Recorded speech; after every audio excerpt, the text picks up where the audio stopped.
नमस्कार, आपण पाहत आहात आज दिनांक न्यूज मराठी आणि मी आहे सनोफर। आज 9 ऑगस्ट म्हणजे जागतिक आदिवासी दिन। या आदिवासी दिनानिमित्त देशभरातून आदिवासी समाजाला शुभेच्छा दिल्या जातील। त्यांच्या संस्कृतीचा, परंपरेचा, संघर्षाचा आणि निसर्गाशी असलेल्या अतूट नात्याचा गौरव सुद्धा केला जाईल। पण या शुभेच्छांच्या पलीकडे जाऊन आज आपण एक महत्त्वाचा प्रश्न विचारणार आहोत। ज्या समाजाने पिढ्यानपिढ्या जंगल, जमीन आणि निसर्ग जपला, त्या समाजाच्या आयुष्यात विकास खरंच पोहोचला आहे का? आजही अनेक आदिवासी पाड्यांवर रस्ता, पाणी, आरोग्य, शिक्षण आणि रोजगाराचे प्रश्न कायम आहेत का? वन हक्क कायदा असूनही आपल्या हक्कांसाठी संघर्ष का करावा लागतो? शासनाच्या योजना आहेत, मोठ्या प्रमाणात निधीची तरतूद आहे, पण या योजनांचा लाभ शेवटच्या आदिवासी कुटुंबापर्यंत किती पोहोचतो? याच प्रश्नाचा शोध घेणारा हा विशेष कार्यक्रम आदिवासी दिन विशेष प्रश्न संपेल का?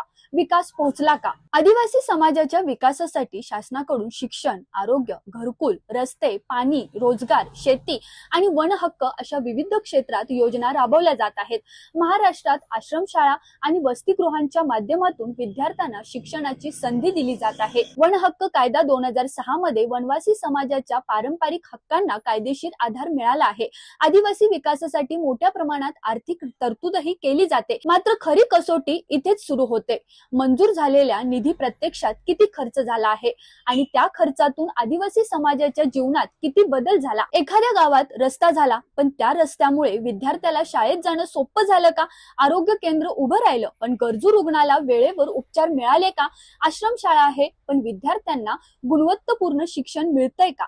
युवक शिकतोय, पण त्याला स्थानिक पातळीवर रोजगाराची संधी मिळते का? आणि सर्वात महत्त्वाचं म्हणजे वन हक्काचा दावा करणाऱ्या प्रत्येक कुटुंबाला त्याचा हक्क प्रत्यक्षात मिळतोय का?